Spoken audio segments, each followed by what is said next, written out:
Hello everyone, and welcome to another episode of Make a Believer Out of Me, the show that explores supernatural beliefs of all kinds. I'm Jim Eliason. Sitting next to me is Sean Taylor. We are non-theists, and we consider ourselves free of supernatural beliefs. We're the creators and co-hosts of the show. Today we're welcoming Kevin Conover, who's sitting across from me, and Bill Hoesch. They are Christians, they are Young-Earth Creationists, and they're here to tell us their story and explain to us how they came to their beliefs, try to offer some compelling reasons to make believers out of us. The show works like this. We'll spend most of the hour letting our guests educate us as to what they believe and what they don't believe, and their reasons and evidence for it. We'll ask questions to make sure we understand their positions. Our goal is to get an accurate description of their beliefs and religion and how it affects their worldview. At the end, Sean and I will each have 5 minutes apiece to describe what we heard and to say whether or not we found it convincing. We are not scientists. We have one in the studio audience, and we may bring him on to address any scientific claims toward the end. In order to abbreviate the introductions a little bit, since we had them on a pilot show just a few weeks ago, Kevin and Bill, being Young-Earth Creationists, are of the belief that the Earth is just a little over 6,000 years old. I think I'm not doing you any injustice. And that the evolutionary processes could not, therefore, possibly have had enough time to have happened. So I'm going to let, I guess, Sean start by asking a few questions so we can get started in understanding what their beliefs are.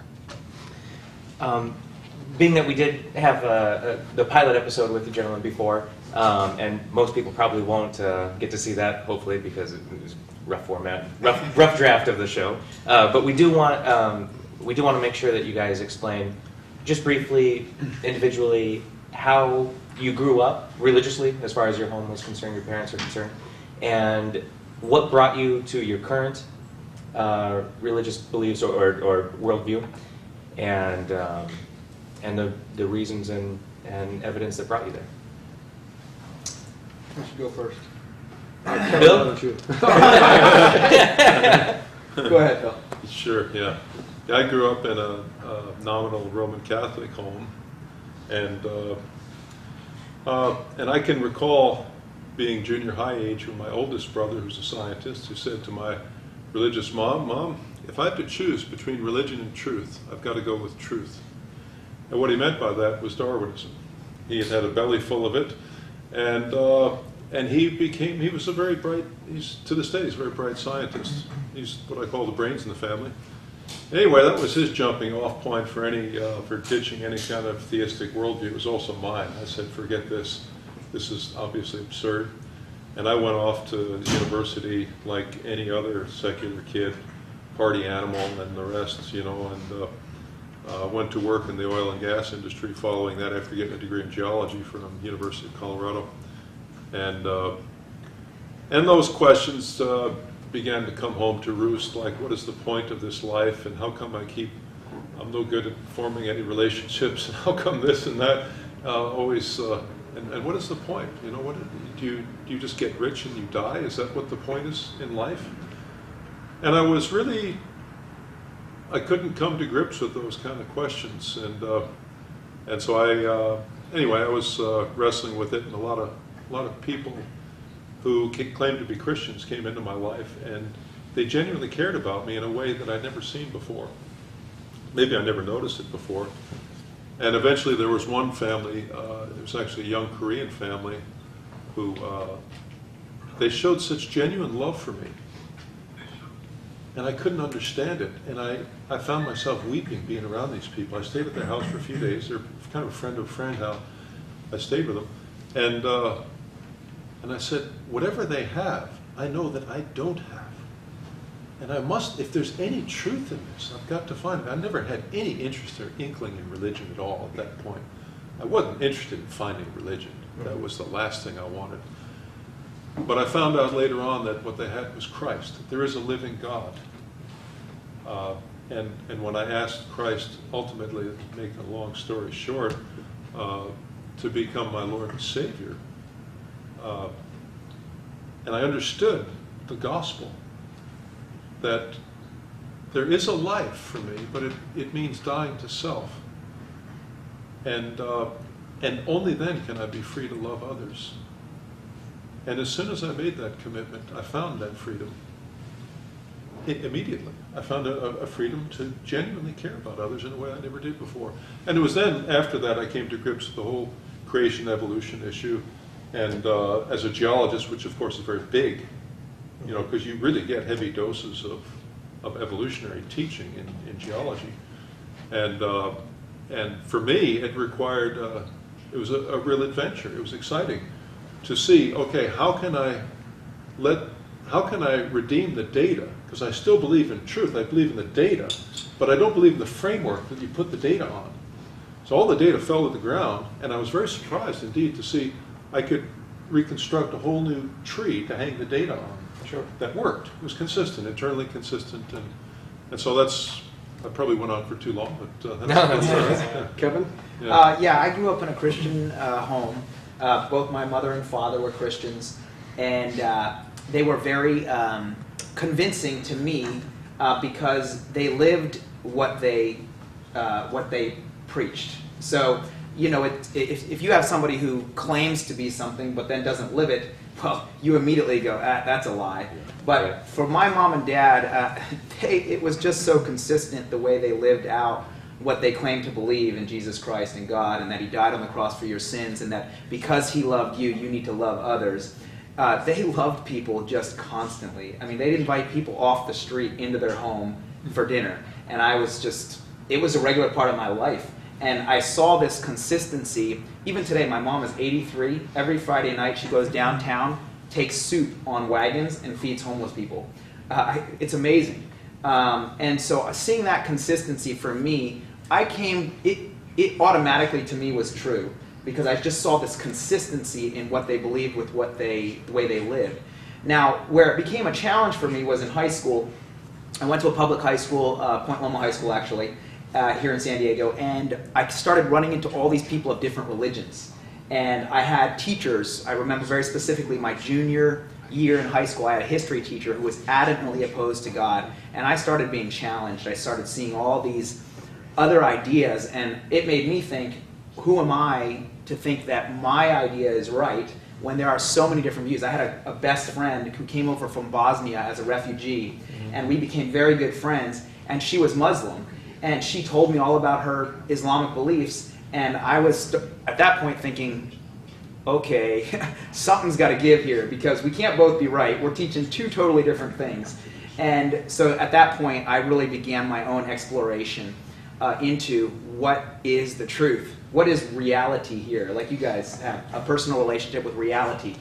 You know, a billboard, right? Yeah, the billboard. I wanted that personal relationship with reality. I didn't want to believe anything that was false. And so for me, there was a real serious time of exploration where I began to just look at everything, every different view that I could get a hold of and ask questions about it. I had a good friend that was a Jehovah's Witness, plenty of friends that were atheist or agnostic, teachers that were, telling me all sorts of things. And over a series of years, what ended up happening as I began to explore, I came to the conclusion that based on what I've studied, including science, multiple religions, all these different things, although I cannot know 100% because I'm a finite human being, what the truth is, for me, I came to the conclusion that the most plausible reality was the Christian worldview. If you were to take all the pieces together, and you've got all these different hypotheses, and you take the data, the data most closely lines up with the hypothesis put forward by Christianity. And I'm always challenging that, and that's part of the reason I'm here, is I always want to hear other people's worldviews because I want to know the truth. I do firmly believe when Christ said that you shall know the truth and the truth shall set you free, if you live by a lie, well, you've got a serious problem. You're going to end up, if your foundation's wrong, your decisions are going to be wrong. And so, like most people, I think, rationally minded people, I want to know the truth. And so that's how I've come to that conclusion. And you're a teacher of apologetics. Yeah, I teach Christian apologetics. I've been doing this for 6 years now. I teach, examine all the hard questions about Christianity. I teach 11th grade students. We go through all the world religions in the first semester, and then we deal with all the different issues that come up that tend to people question about miracles and how do I deal with the issue of I can't see God, how do I know God's real? Creation, evolution, theistic evolution, God used evolution, some people believe that. All those different things, I help the students work through it, think it through, and I have them go out and talk to people who disagree with them. So they go interview a Buddhist, they go interview a Muslim. That's actually how I got to know John, and had him come to the class and share his views on evolution. So I want to challenge them and expose them to those worldviews so that they can make a good, well-informed decision, not a brainwash. It's not a brainwashing session. It's there for them to go, let's look at all the evidence and let's come to a good, solid conclusion. Yeah. Okay. And if you could, can you explain what Young-Earth Creationism is? Go ahead, Bill. Well, I think Young-Earth Creationism, it's we come to the conclusion that there is a creator. And then, does the Bible offer us any kind of a historical framework for how this could have happened? And yeah, it does. It tells us that there was 6 days of creation. It tells us real history. There's a string of history in this book. It's either true or it's not true, about how God created, about how man rebelled, and he suffers in that state of rebellion today with guilt and so forth. And how that there was a global flood, a record of judgment on the earth, and following that, a dispersion of peoples, which fits very well with my scientific data. And following that, you have the formation of the Jewish nation, and ultimately the traditions of a Messiah, and then Christ being that promised Lamb of God who came to take away the sins of the world, got up on the cross, died for your sins and mine, and so it all works as a timeline of history. When you were a working geologist for an oil firm or something, I think you Yep. said. How long ago was that? I was in the late 70s, early Okay. 80s, yeah. And have you worked as a geologist beyond that? Oh yeah, yeah. I worked for a soils geology firm in San Diego for a period of time. I worked and taught in China as a geologist, also as an English teacher in China, and done a couple other things. Yeah. Okay. But you got out of sort of the geology business Right. at some point. Right. I'm just kind of curious as to what that timeline was. Sure. That was Okay. in the mid 1980s when the oil industry went belly up. Okay. Okay. Yeah.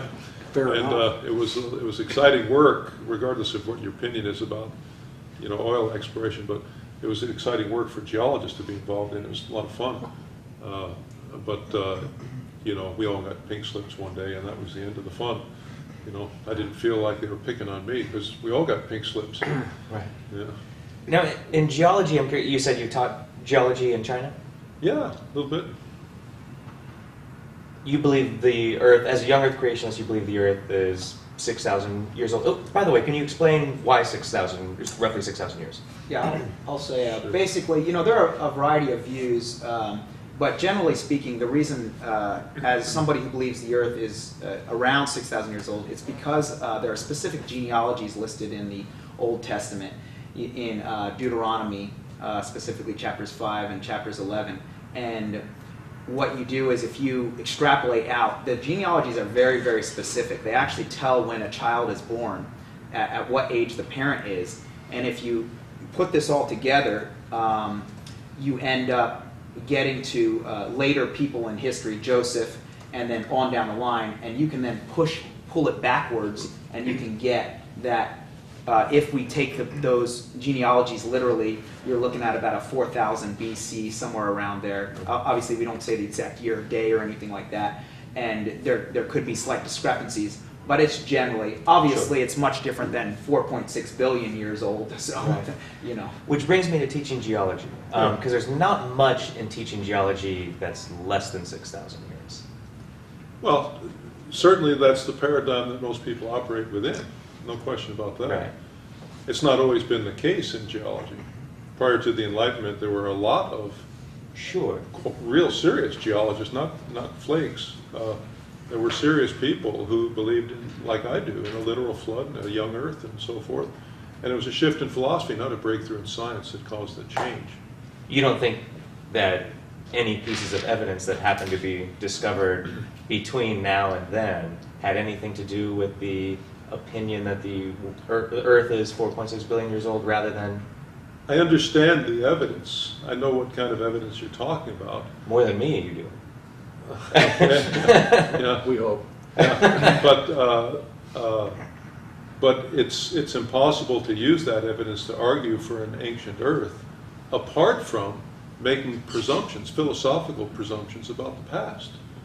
In other words, if you presume that the present is the key to the past, that there's never been any supernatural, there's never been any God who ever did anything, and that there's never been any anything of a catastrophic nature, that the slow and gradual processes of nature that we see today are the same as it's always been. If you buy into that philosophy, then you have changed yourself to a view that says, you automatically, it falls out of that automatically, that you believe in an old Earth of billions of years. And that's exactly what happened in the Enlightenment.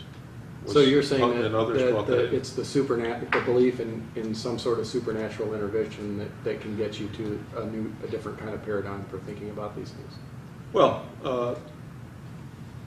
I would say this. I would say that scientists were able to do good science and to operate within that paradigm in the past. And it's not it doesn't mean that Nicholas Steno, for example, was an agent of anti-science because he believed in the global flood. Yeah. Because there were a lot of people who did. Basically, Yeah. What he's saying too is that science is not contradictory to a young Earth perspective. So it's not as if there is some glaring geological evidence that the Earth is old. What's happened is a paradigm of millions of years, of billions of years, has been taken, and then the data or the facts have been then made to fit that paradigm. So really, that paradigm and our paradigm, neither is in conflict with science.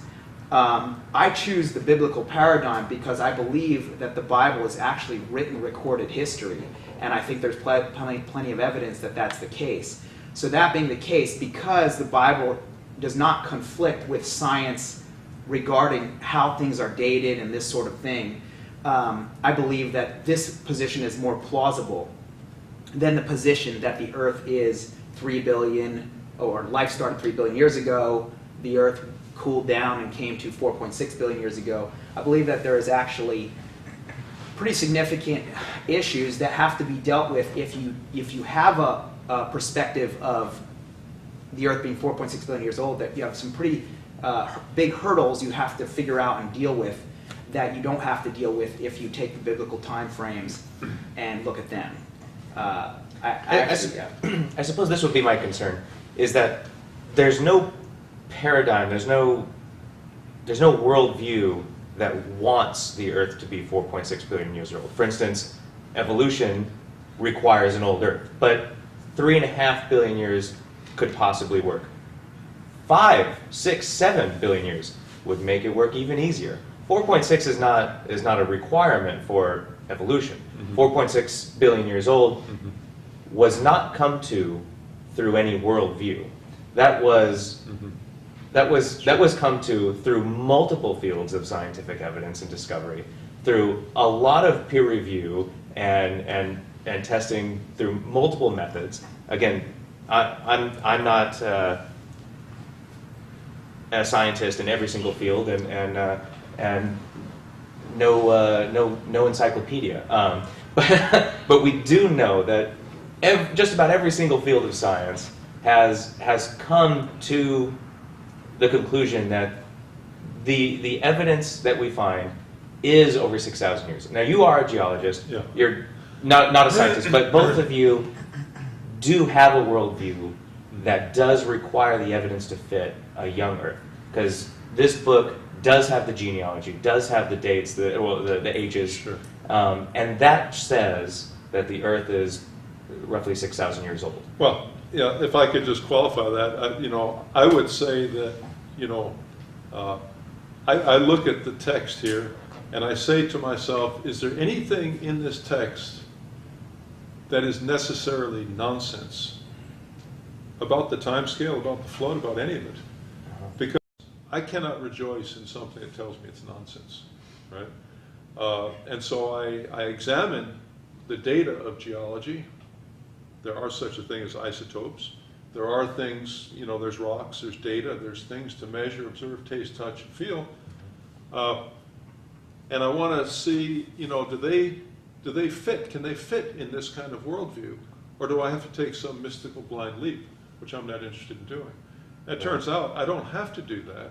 Rather, I can point to a great desire and motivation on the part of other scientists to want to believe in an old Earth.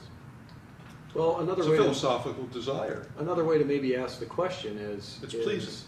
Yeah. as Kevin said, and as you pointed out, people have been doing some sort of science ever since people have been around. Mm-hmm. And only in the last really few hundred years has this new paradigm come to be. And my question, I guess, from a different angle is, why do you think that the paradigm's shifting?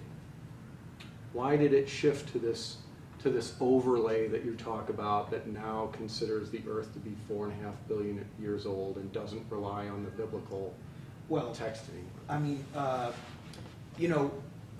Richard, I believe it was Richard Lewontin,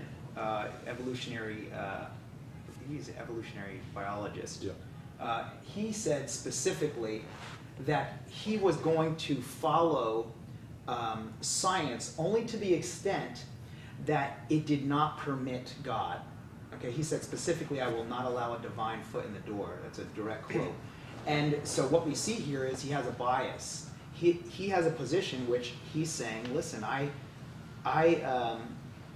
am only interested in knowing the truth as long as it doesn't lead me to any conclusions about God. And so with Darwin, what Darwinism did was give what seemed to be a plausible explanation for reality apart from God, without having God. And so I would say people were very excited about that. Hey, we have something that looks like we can give a justification for reality without God. And I believe that fueled that fire.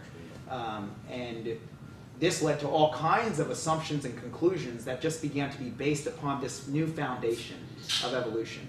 And then that snowballed, is what I would say. And so why did that snowball? I'm just curious how that would happen, coming from centuries and centuries and centuries of people who were looking at the world through the lens of holy texts, particularly the Bible, since we're talking about that. Yeah. So you go from centuries and centuries and centuries of people looking through that lens, and all of a sudden there's an explosion that moves it away from that text. And what would be the motivation for that? There was in the period of time called the Enlightenment, mm-hmm. It was a very vigorous anti-Bible, anti-God movement. David Hume, even though Immanuel Kant wouldn't count himself that way, I think he was a force for that. There was the Scottish Enlightenment, the French Enlightenment, the British Enlightenment, the Germans had theirs, and there was this concerted push to explain all of reality without appealing to any supernatural creator. So Laplace dreamed up his ideas of, the Frenchman dreamed up his ideas of how the solar system congealed from this cloud or something, and everybody hailed it as wonderful. Well, the only wonderful thing about it is it displaced the biblical view. There's nothing scientific about it. It didn't really redeem the data very well. But it was seized upon because it was pleasing to people. to have a fully secular worldview. You had the French people who wanted to get away from this business of a 7-day work week. We have to do away with this because it's, we don't want to appeal to anything biblical anymore. Yeah, just look, it's obvious. If the Bible is true, well, there are consequences to it being true. And some of those consequences are pretty unpleasant to people, Yeah.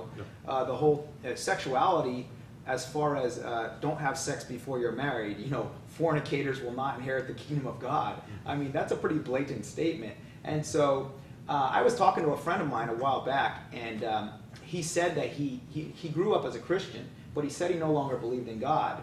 And I said to him, I was really kind of struck by this because he was such a dedicated Christian. And he had ended up, he had an affair and divorced his wife and so forth. And after this happened, he said he didn't believe in God anymore. And I said to him, hey, is it possible that the reason you don't believe in God is because you feel bad about what you did and you feel like you're going to have to deal with that if God is real? And he said, yeah, it's possible. Sure. Now, he may have had some real doubts. I'm not saying he didn't, but at the same time, there's definitely, if the Bible is true, there are certain things that it says that some people are very uncomfortable with. Sure. And so, yeah. So your view, that I guess both of you are saying, what I'm hearing anyway, is that you both feel that this new paradigm that science has moved to was fueled by a relatively vocal group of people who are specifically trying to move people away from biblical worldviews. So that they could fornicate before marriage. or at least that it has less to do with all of the evidence that's amassed in all of the various different scientific disciplines than it does to do with the fact that people were and have been and apparently still are trying to move science away from a biblical worldview. Well, there were contemporaries with Darwin, lots of them, who made statements like, the relief that it brings to know that there's no great God up there to whom I'm accountable to is simply inexpressible. And that's what Darwin brings. That's what Darwin brought for me. Darwin believed in God. Don't tell his wife that. His wife didn't believe that Darwin believed in God. Because she was a devout believer. Yeah. What he found was rather painful to Christian theology. Now, I understand, the Christian theology based on the Bible. It's the New Testament and the reason and the believability of Jesus and his miracles and sacrifice and all of it becomes rather worthless if you don't take Genesis literally. I admire that. So I understand the Young-Earth Creationist theology. There are, as you mentioned, the theological evolutionists that they believe that God could have just started evolution. Theistic evolution. Theistic evolution. Yeah. Sorry. That's right. There are plenty of scientists that are devout Christians. In biology as well. We know Francis Collins, one of the greatest geneticists and biologists of our time, head of the Human Genome Project, is a devout Christian and believes that the Bible is true and has written books on such. So it is possible as we know. But yes, I would agree that his theology doesn't make sense, because if he's not taking the Genesis account, the fall in the garden, if that didn't happen literally, as it says in the Bible, then there's no purpose for Jesus. The whole New Testament is a worthless document. Now, theologically speaking, there's still other stuff in it, but good and bad. But so if you're not taking those dates literally, the genealogy literally, where do you draw the line? How do you draw the line? It all starts to crumble. Yeah. So I understand that. I suppose again, I'm just having a little bit of a hard time. You're implying that the Enlightenment and fornicators are the reason for all of the evidence appearing to be discovered that narrows and narrows and narrows, has narrowed and narrowed and narrowed and narrowed through different fields of science, believing Christian scientists as well as other believing scientists and secular scientists and really only secular scientists in the later years here. But yes, as you mentioned, most of them were Bible-believing Christians before that. As we mentioned, Darwin believed in God, despite his wife's horror at what he found and published. But More than that. Yeah, Possibly. There's a whole book written about. I'm not him.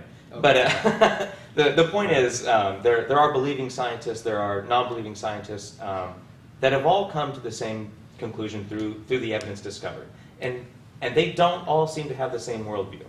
I don't believe that the 93% of non-believers that are members of the National Academy of Science that don't believe in God are there and doing their research and doing their science and producing everything that they have based on a worldview of wanting to fornicate before getting married. Okay, so let me clarify a little bit here, okay? So a lot of scientists, for them, evolution is an assumed fact, but it is now a side issue. It's not like they spend their lives proving evolution, okay? And they're just doing their life. I mean, Michael Behe, who he's a microbiologist, maybe you've heard of him. Yes. He started out as an evolutionist, but he wasn't an evolutionist because he wanted to fornicate or something.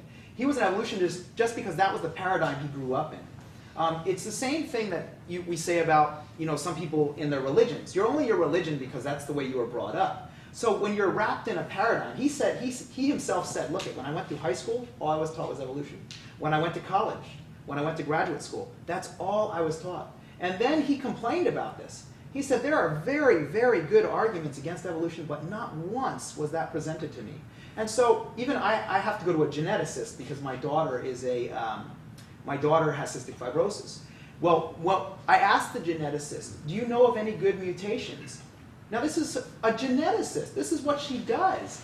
And she said specifically to me, I assume they're out there. I mean, we all evolved, didn't we? This was her response. So don't make the mistake of thinking that every scientist out there, the reason they believe in evolution is because they want to fornicate. That's not what I'm saying. I'm saying that there was a movement.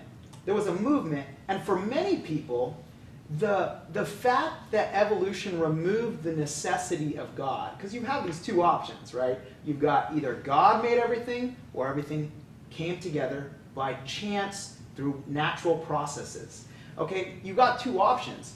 Well, this natural processes idea wasn't very scientific, quote unquote scientific, until Darwin came up with the theory that then he extrapolated into, okay, this is how it happened. So what I'm saying is, although many people don't believe in evolution because they want to be wild, they grow up in that paradigm, which is nice because it removes the obligation to some sort of a deity, is what I'm saying. Okay. Real quick, That's very strong motivation, I think. Do you really think that people truly believe there is a God, but want to try cocaine or fornicate or lie or something, and so then they therefore don't believe in God anymore because they want to do something foul that the book says not to or shalt not? Do you think they can actually? Do you think it's normal for people to not be convinced by this book or lose their faith in the book simply because they want to do something that thou shalt not? I think there's probably a mixture of motivations. Yes. Yeah. I think there's a lot of people. What would you say the percentage is? Do you think most people lose their faith because they want to do something that thou shalt not? Or do you think that most people lose their faith because of questions or evidence? I think that's an unreasonable. But there's 7 billion people on the planet. How are you expecting me to give you a percentage on how many people do that? I'm not going to publish this in a scientific journal. I'm just asking if you were to answer it in the most reasonable and honest way that you can. What would you expect the answer to be? Sean, I honestly, Okay. I don't know how I can answer that I question. would say this. Okay. If there is a God who is real, Uh-huh. if you're willing to just accept that, if that even is a remote possibility, and if there's a chance that this God is a holy God like he identifies himself in the Bible, where sin is out Frowned of the upon. question. Yeah, not frowned upon. It's Yes. completely Right. outside of his character. Right. Then it's a very powerful motivation to escape from that holiness. If there is a God like this, and if I want to live the kind of life that I want to live, which means I chase every lust that there is, and I enjoy it all the way, then I have to deal with this idea that, my goodness, I could be held accountable for this. And I would submit to you that's extremely strong motivation. And it's not often expressed. It's a very strong motivation to go and to escape as far as you can from His holiness. Yeah, and I would say that if you look at the average person on the street, it's not that they consciously go, okay, I'm going to pretend God's not real so that I can go sin. It's that it's out of sight, out of mind. It's, I'm going to stay away from church, I'm going to go do what I want, and I'm going to avoid this subject. It's not everybody's like that, but I would say a lot of people, that is their thing. That's their So position. you would account for the vast numbers of us who live ethical lives and have no belief in any kind of God. You would account for that and the fact that we believe the evidence is overwhelming for the scientific paradigm that you talk about, the new scientific paradigm, and you would account for that by saying that we simply, that's the only paradigm that we ever knew, or that's the controlling paradigm, or what's Yeah. your Yeah, No, so- we would just invite you to consider it, that's all. That's the only thing I would say. Well, most of That's us, the only thing most of us that are non-believers were. There's very few people that in the non-believing community who never had any kind of religious belief. Most of the people who are non-believers came from a religious background, and myself included, and Sean as well. So he had a lot of background in it anyway. I studied it a lot, Yeah, yeah, you but I studied I was never convinced. Yeah. So those of us, most of the people I've ever met that are non-believers are, in addition to being very ethical people, are also convinced because of the evidence that we see. Yeah. And you would say maybe that's because I don't really understand what you're saying there, because you're going exactly with what I think. Okay, so I would say this. I would say that if you look at the history of the U.S., in 1925 was the Scopes monkey trial, okay, which was where, for the first time, well, at least on a national level, they were going to be teaching evolution in school. John Scopes wanted to teach evolution in school. He was litigated against. He lost the case, but this began the movement of, hey, you're suppressing knowledge by not allowing evolution to be taught. And this began the slow spread. Well, what was happening was Darwinism, the theory of Darwin came up with, was making progress in the U.S. Now, as this movement went forward, the church had never had to deal with this before. It was just pure assumption that God was real prior to this. There was no need to scientifically debate it, give scientific evidence for the age of the earth. This just wasn't even an issue. And so for a long time, from about 1920 all the way up to, and these are just rough dates, to about the 1960s, there was a movement of Darwinism spreading, and Christians didn't know what to do, because they had never had to deal with this before. There was no intelligent design theory. There was none of this stuff. So what you had happening was Christians caving to Darwinism, the gap theory. Okay, this came as a way to explain old ages. They threw in this gigantic gap between Genesis 1:1 and Genesis 1:2. They didn't have any science, so they were like, hey, I guess this is right. 1962, prayer was taken out of public schools officially. Now this happened because evolution was considered science and the Bible was turning into myth. 1963, Bible was taken out of schools. 1968, it was essentially made mandatory that evolution be taught in public schools. Now you and I, from 1968 forward, what we're experiencing is the dominant philosophical and quote-unquote scientific view that evolution is a fact.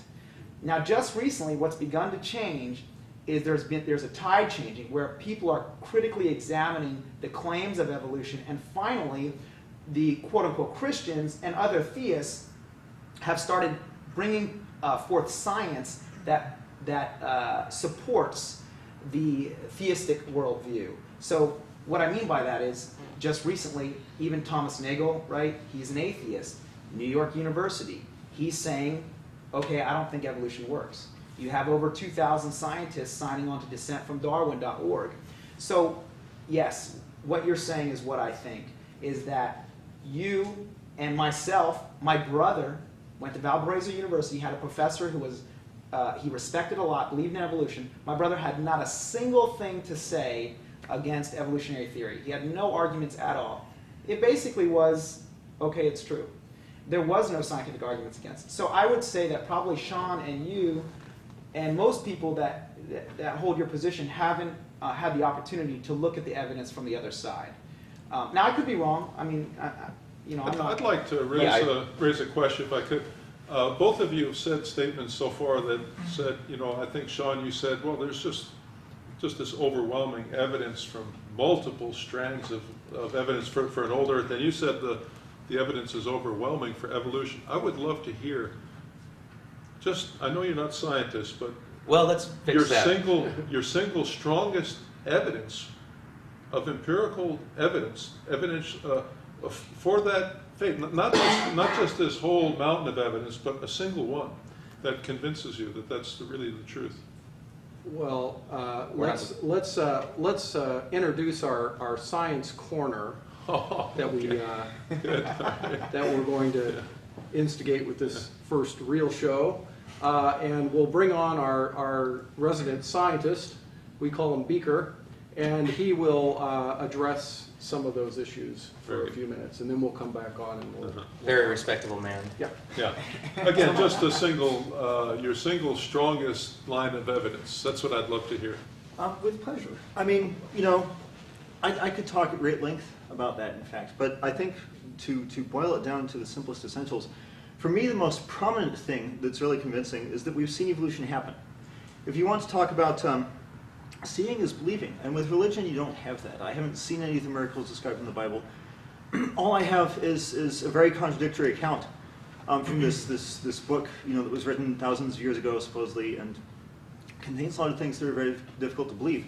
But with evolution, we've seen it happen both in lab experiments and in the wild. We've seen new species evolve. We've seen new genes evolve. We've seen evolution give rise to new features and new traits. And there are lots of examples. And again, we could go on about that at great length. Nylon-eating bacteria is one example that comes to mind. Nylon is a synthetic polymer we use today that was invented back in the 1930s and didn't exist prior to that time. In the 1970s, scientists discovered bacteria that were able to break down byproducts of nylon manufacture using enzymes that are found nowhere else in nature.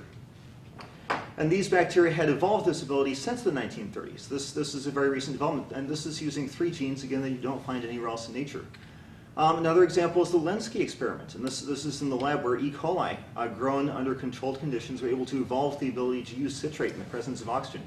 One of the defining characteristics of E. coli as a species is that they do not use citrate in the presence of oxygen.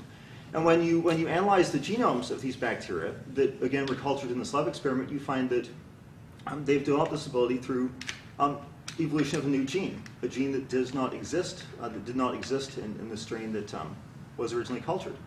Or the Italian wall lizard is another example that comes to mind. You have a group of lizards that was transplanted to an island, I forget the name, but if you Google this, you can find it very easily, off the coast of Yugoslavia. So this was almost kind of an unplanned, uncontrolled experiment, if you will. They were transplanted, I want to say it was back in the 1990s, 1970s perhaps. But when researchers went back to the island some years later to, again, study this population of lizards that had been transplanted, these lizards had developed, they had transitioned from, they used to be insectivores. The original population had been transplanted. Now they rely primarily on, they're vegetarians. They rely primarily on a vegetarian diet. And they were able to do that because they developed a new feature not present in the ancestral population, the so-called cecal valve that slows the passage of material through their gut, enables bacteria to break down plant matter that the animal would not ordinarily be able to digest. And I could go on. I don't want to bore everybody. I know brevity is not a virtue I possess. But so I would rather cut this short. But there are very many examples. We've seen evolution happen. And so when creationists, and so you'll talk to creationists, and they'll always say, oh, well, I think that's microevolution. But they never really say what they mean by that. If you say new genes and new species, that is macroevolution. What are you talking about if you say that evolution doesn't happen? The fact of the matter is that evolution is not something we believe because we want to fornicate, although maybe we do. But I mean, if you look at, say, Pope John Paul II, back in 1996, for example, admitted that the evidence for the theory of evolution had become very compelling, and that this was, and obviously, I don't think that he was saying that because he wanted to fornicate before he got married. I don't know. I mean, that's possible. But that's, again, this is something where if you look at the evidence for this, as I have, you will find that it is very compelling. If you want to talk about the age of the Earth, that's another question that seems to come up a great deal. If you want to believe that the Earth is only 6,000 years old, there's a lot of facts that you have to ignore. How do you deal with the fact that you find fossils of warm weather plants and animals in Antarctica? When was, if the Earth is only 6,000 years old, when was Antarctica a rainforest? How do you deal with the fact that you see impact craters that are kilometers wide, hundreds of kilometers wide in some cases? If those impacts had happened in the last 6,000 years, they would have destroyed life as we know it. How do you deal with the fact that if you look at the Atlantic, you can see, sediment is very thin on the seafloor in the middle of the Atlantic, but as you go towards the edges, that sediment gets thicker and thicker. By the time you reach the edges of the ocean basin, you're looking at 120 million years worth of sediment accumulation. How do you explain these kinds of things? Well, and for me, as someone who used to be religious, who used to be anti-evolutionist, what convinced me that the theory of evolution was true was reading about the evidence. And so again, I have a very difficult time with arguments that require me to ignore what I know in favor of an account that is not very plausible to me. These are worth discussing. These Yeah, are absolutely. worth discussing. Yeah. Thanks, Jonathan. We're going to have to wrap up here. Yeah. I appreciate it. Yeah, I think That's our science corner. Big round of applause Thank for you, Beaker. Studio round of applause. I really, really wish that we had another couple of hours, because we could Yeah. all talk about this for Oh, quite a yes. bit longer. Yeah. Unfortunately, we're getting close to the end of the show, so what we're going to do is we'll just I'll have about 5 minutes, and Sean will have about 5 minutes just to talk about what we heard and whether we found it convincing, and then we'll give you guys the last couple of minutes, and you guys can have the last word. Fair enough? Okay. sure. I very much like Jonathan came to my conclusions about the world through reading extensively and looking at the evidence, and on both sides. And I also I think it's worth noting just anecdotally that if you are, and I'm sure you guys are well aware of this, if you are in the Young-Earth Creationist camp, you are in a very, very tiny minority of Christians in terms of, from a church's point of view. Most churches have accepted the old Earth paradigm, and they've also accepted evolution along with it. And the reason for that is because, as he said, as Beaker said, just like the Catholic Church, they have some very wise scholars there that spend a lot of time looking at all of the latest cosmology and biology and all of the latest science. And when the evidence becomes what they consider overwhelming, they're basically forced to change their views, even if they don't like it. So to me, it's what I find that to be the most reverent way to live my life is to go where the evidence leads. To me, it seems very irreverent to swim against an avalanche of evidence, and that's why when you go anywhere in the world to an accredited university or an accredited research facility or an accredited museum, that all of those people there will be operating from that same paradigm. And obviously, there's always arguments to be made. The way science works, as I'm sure you both know, is that it looks at questions and it searches for evidence, and it usually finds more questions. in the process, and that's what makes things better, is by this process of saying, I'm not sure how this works, let's go see if we can find out, and then you go and you conduct evidence and you come up with theories and you say, this is what I found, and I have to throw the old beliefs out, and I have some new beliefs now, and then somebody else comes along and debunks some of your ideas, and that's how science progresses, is by continually questioning and continually, there is no fixed truth in science. There is no truth with a capital T. There's only the truth that we know from the best evidence that we currently have. And to me, that's a reverent way to look at the world. To me, it's irreverent to look at the world through the lens of starting with truth with a capital T, and then bending all of the evidence around so that it fits your original worldview of the truth with a capital T. So that's basically, and again, I wish we had a lot more time to talk about it, but to me, and I hope that you guys will come back so that we can continue to do this. Sure. But to me, that's what I find compelling about a scientific worldview versus a theistic worldview. And if there were things in the theistic worldview that I thought were worthy, then I would adopt those into my own life. But I find that you can be, and I see evidence of this all around me all the time, that you can be a very ethical person without any kind of supernatural belief. So that's where I'm coming from, and I'll let Sean go, and then you guys can have the rest of it.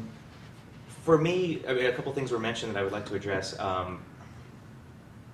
Jim is correct in that most non-believers in America today were started as believers, grew up in Christian households, usually. I didn't. I've never been a believer, although I got to attend a Lutheran preschool. It was the closest one to the house. I was taught plenty there, mainly how to color Noah's Ark. But I worked for a Christian organization in high school, and my best friend throughout most of my life is a Mormon, and I actually attended seminary school in high school at the Church of Latter-day Saints of Jesus Christ, and Jesus Christ of Latter-day Saints. And I know the Bible. I've read it. I learned the Bible a lot more and a lot better in my life before I actually learned about evolution. So it wasn't evolution that caused me to be a non-believer. I learned about the Bible first, and I saw it from different religions. I saw it from different points of view. For me, I've just never been presented, and trust me, opportunities I've been open to it. You mentioned that people don't want to believe the Bible because they want to do things that thou shalt not. However, I think most people would agree that it would be nicer to believe in it. Most non-believers that I know would say it would be nice to believe it.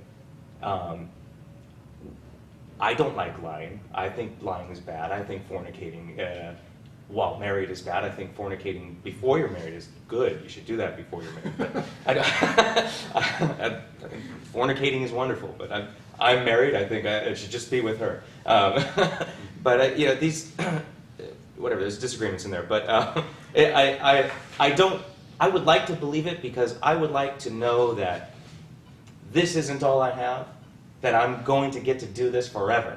And I don't have to be like a vampire and suck blood to be around forever. I can just live and think forever. I want to keep watching the show. So that I want to be in the party forever. I like that idea. I would like to believe it. But the evidence I've seen, and I've read Michael Behe's Black Box. I've seen the evidence on the other side. And the fact of the matter is, as Jim alluded to, the way science works, if Michael Behe or anyone else or either of you could prove that evolution is wrong and find something else that did work, you'd get a Nobel Prize. You'd be a millionaire right there. And people are trying. People have tried, and it's just not there. You mentioned the intelligent design community has brought evidence forward. What I would want to correct you there and say, they've looked at evidence for evolution and tried to debunk it. That's not bringing evidence forward of something different, of course. That's trying to debunk evidence that is already there. And as far as evolution is concerned, for me, I mean, I can't imagine how this would happen, but if it were found that evolution was not true, that would not cause me to suddenly think that this book is true. Sure. And that, you know, bushes burn and then start to talk, and snakes talk, and so on and so forth. You know, evolution has nothing to do with my believing or disbelieving any particular book, except for maybe a book on evolution. Does it affect your belief in God or no? No, like I said, I didn't grow up. Not a book, but if evolution wasn't true, then what would be your ultimate? No, and I think you may be alluding to what is very common. I mean, human beings want to know the answers. We are pattern-seeking mammals. We want to know the answers. The worst thing about us is having to say, I don't know. That's uncomfortable. We want to know answers. We want to discover truth. And we want to know, me personally, I want to know as many true things as I can in my life, and the least amount of false things, or at least know that they're false. That's for me personally, and I think for most people. If evolution is true, if evolution is not true, I don't know how that could be possible, but because I have studied it quite a bit. But let's just say, you know, for conversation's sake here, we find out that evolution is not true. Not knowing an answer to replace it doesn't mean, therefore, God did it. And that's really, in my eyes, that's kind of a non-answer, because where did he come from? Who? Blah blah blah blah blah. But that's a non-answer. We found out throughout history, God did it is always become a smaller and smaller answer. Lightning, tsunamis, floods. Who did it? How did it happen? God did it. God did it, God did it, God did it. And then we find out where lightning comes from. Then we found out where floods come from. Then we found out this, and that. And that, you know, God did it has gotten to a smaller and smaller box. I don't really think that that's where you guys place your God as far as an answer to something unknown. But a lot of people do, and just not knowing the answer to how life got here doesn't mean to me that therefore a supernatural personal creator is in the sky for me. But that's my personal take on this, and so again, it's just, you know, it's not that I've found a way or reason to disbelieve in it. I've just never seen sufficient reason or evidence personally to cause me to believe it. Why don't we give Bill Yeah, 2 please. minutes, and then we'll give the final 2 minutes. Yes, thank you very much for having us. It's a privilege to be here. I feel a little bit overwhelmed because there's so much I'd love to respond to, and I feel like I can't. Right. The life universe and everything but it turns out is, to be a long conversation. But there's no question that there's a dominant paradigm, and we are the minority view. No question about that, and it is sometimes more comfortable to be in the herd than to stray too far from the herd, and so the paradigm can operate in a lot of different ways there. But I asked for a challenge, or I challenged, you know, name a single piece of evidence in support of this overwhelming mountain of evidence for evolution, and I heard about variation among bacteria. Now, no one has succeeded, even as far as I know, in turning a pneumobacteria even into a streptobacteria, into a fundamentally different kind of bacteria. It's all variation that is no more significant than the kind of variation we see in a population of dogs. It doesn't mean you can keep breeding dogs and get a porcupine. There are limits to change. Every farmer knows this. When you breed cattle, you breed pigs, you hit a brick wall. You can't get any further. There is a rational basis for believing there's limits to change in biology. And the fact that people say that you can keep evolving one creature into a fundamentally different kind of creature based on the variation we see in bacteria and so forth, it could come under the category of illegitimate extrapolation. And so that's the point I would say. And so I don't see evolution happening in the present world. That's convincing, where I see one creature turning into a fundamentally different kind of creature, not been seen. All right. I don't see evidence for evolution in the past in the fossil record. I don't see anything convincing there. And I don't see it's even conceivable in the future. I don't see it working. I think it's a popular viewpoint. For whatever reason, it's become the herd mentality. And you're considered anti-science if you question that. And by the way, one more thing I'd like to say. At no time in all of my educational career was I challenged to question whether evolution is ultimately true or not. It's okay to discuss whether this mode of evolution or that mode of evolution may occur. That's okay. But to question, did it occur or didn't it occur, never on the table. Through high school, through college, never encouraged to question that. It is off limits. If you do, you will be ridiculed. I guarantee it at the university today. Give Kevin the last 2 words. Yeah, I would just say that kind of along the lines, you kept saying that we're in the minority view, and I would agree with that. But that's dangerous to say that the minority view is wrong because it's the minority view. Sure. And I don't think that you were insinuating that, but I just want to clarify that I mean, I could use that against you also in the sense that you're a non-theist and the majority of Americans believe in some sort of a God. And so we can't justify what we believe based on who's in the majority and the minority. What we really have to really look at and nail down is the evidence. And I do believe that if we were to take piece by piece by piece, I think that the argument for the existence of God and for even a young Earth is extremely compelling. And whether you would be convinced or not, there's still plenty of evidence. I mean, one of the ones that bothers me is if humans have been around for 150 to 200,000 years, as we are today, and this is the claim of evolutionary theory, we only have about 8,000 hominid fossils that have ever been found.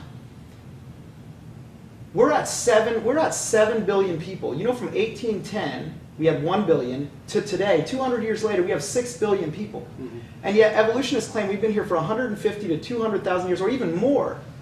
We should literally have about 150,000 people per square inch, unless there was catastrophism, some sort of thing that wiped everybody out. And if that happened, then why do we only have 8,000 hominid fossils? Now, there is numerous things that we could talk about regarding this sort of a thing. We're losing the speed, the rotation of the Earth is slowing down about 1,000th of a second per day. And if we go back 3 billion years, how in the world would you be able to keep up the rate of rotation? We're spinning at about 1,000 miles per hour. How would you keep up that speed of rotation? And how would life exist on an Earth spinning that fast when we're losing our rate of rotation at that rate? I mean, there are numerous things that you have to look at that indicate we have some serious problems. Now, like Bill was saying, we covered so much ground so quickly here. It'd be nice to be able to look at each one of these. And I am really in the same position as you guys as far as I want to know the truth. If the Bible's not true, please, I will throw it out like that. That's right. I'm not interested in believing a lie. Right. But because of the evidences, for me, and just like you're in your position and I'm in mine, by far, the Bible is the most plausible worldview. And I think, though, the open dialogue is great, and I'd love to hear some solid evidence to show that the Earth is really 4.6 billion years old, or billions of years old, or whatever. Somebody give it to me. Give me the solid evidence. I'd love to see it. Okay. I just haven't been able to find it. Well, we're out of time. I want to thank you both for being here. Thank you very much. Yeah. It is an interesting subject that we could go on at length about. All of the things that you talked about in just the last couple of minutes are At least for 6,000 years, right? Well, we're not going to be around that long. All of those points are quite easily dispelled, and I'm certain that Jonathan will spend as much time as you want to after the show. Beaker. We'll spend as much time with you as is necessary. But I want to thank everybody. That's it for another MABOOM show. Thanks very much to our guests Kevin Conover and Bill Hoesch. We also want to thank our talented production management, Nick Tien and Walter Davis. And we certainly want to give a big shout out to Debbie Ellen Scomer, who makes this all happen. So thanks most of all to all of you for watching, and we'll see you on the next episode of Make a Believer Out of Me.